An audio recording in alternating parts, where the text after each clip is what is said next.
Mga kagabay, magandang hapon, magandang gabi, magandang umaga, magandang tanghali. Saan man tayo naroroon, anuman ang ating mga ginagawa. Una at higit sa lahat, ating ialay ang ating mga sarili. Sa loob lamang ng ilang mga sandali, ating damhin ang presensya ng Diyos. Sumasa atin ang pagpapala, ang biyaya, ang pag-ibig, at ang kapayapaan ng Ama, ng Anak, at ng Espiritu Santo, na bubuhay at naghahari, isang Diyos. Nabubuhay at naghahari, isang Diyos, hanggang sa walang hanggan.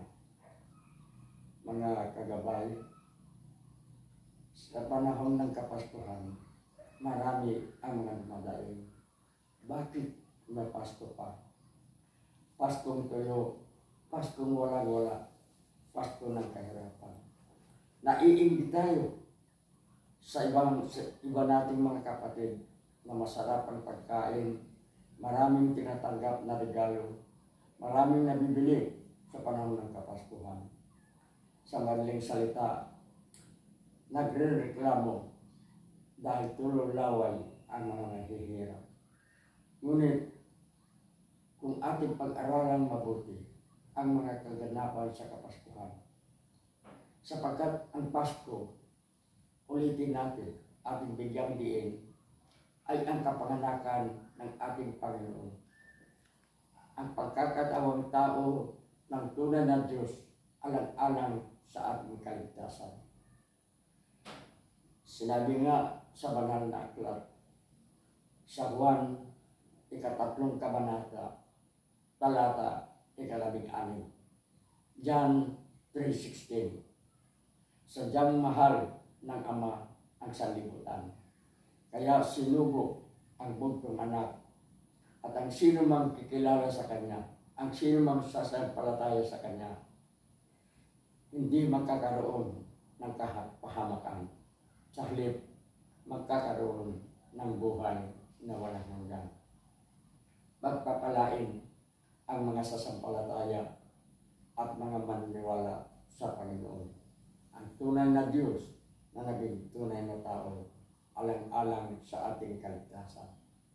Na ang kanyang kapanganakan, ang kanyang pagiging tao, ay ipinagdiriwang natin sa araw ng Kapaskuhan, sa tinatawag na Season of Advent sa kalendaryo ng ating inang simbahan. Mga kagabay, ang kahirapan, ang kayamanan, ang kahinaan o ang kapangyarihan, hindi yan ang tunay na diwa ng Pasko. Mahirap o mayaman man tayo, isa lang ang Pasko, ang ating kaligtasan, ang pagtubos ng Diyos ng ating mga pagkakasala.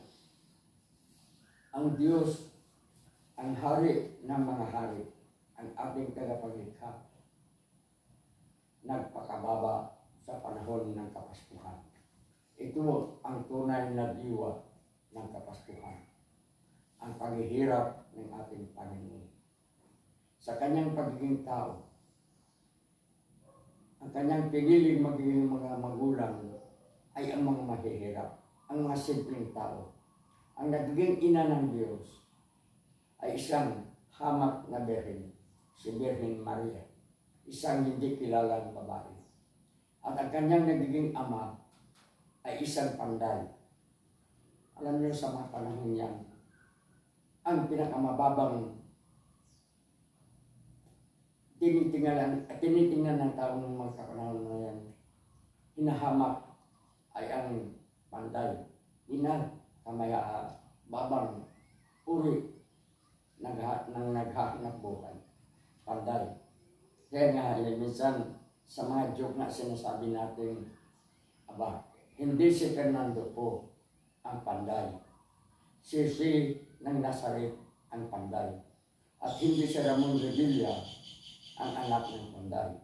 Si Jesus Nazareno ang anak ng panday. Ito ang kanilang mga biro sapagkat pinili ni Jesus na magiging isang ama ang isang hamak na panday. si Jose, isang tahimik, isang mabait na tao noong kanyang kapanahonan.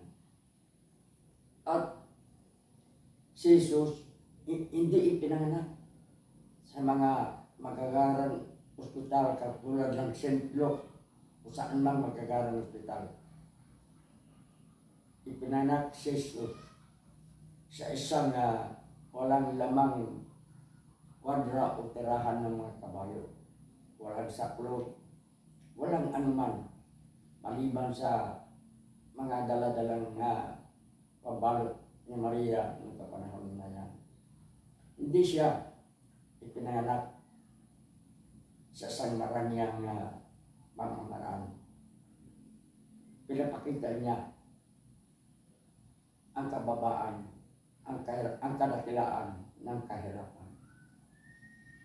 At bukod dito, nang siya ay ipinanganak, ang unang tumanggap ng magandang balita ay hindi mga emperador, hindi mga gobernador, hindi mga matataas na tao. Ang mga mahirap na mga pastor sa Bethlehem, doon unang ipinalam ang kapanganakan ng ating Panginoon. Kaya sa panahon ng Kapaskuhan, huwag natin titignan ang ating kainan. Huwag natin titignan ang ating mga kasuotan. Huwag natin titignan kung ano ang ating natatanggap. Lalong huwag natin titignan kung ano ang ating maibibigay. Isa lamang ang ating kailangan hintayin tatanggapin. Yun ay ang kapanganakan ng ating Panginoong Hesus. Sapagkat sa panahon niyan, siya ay iniregalo ng Ama alang-alang sa ating kaligtasan.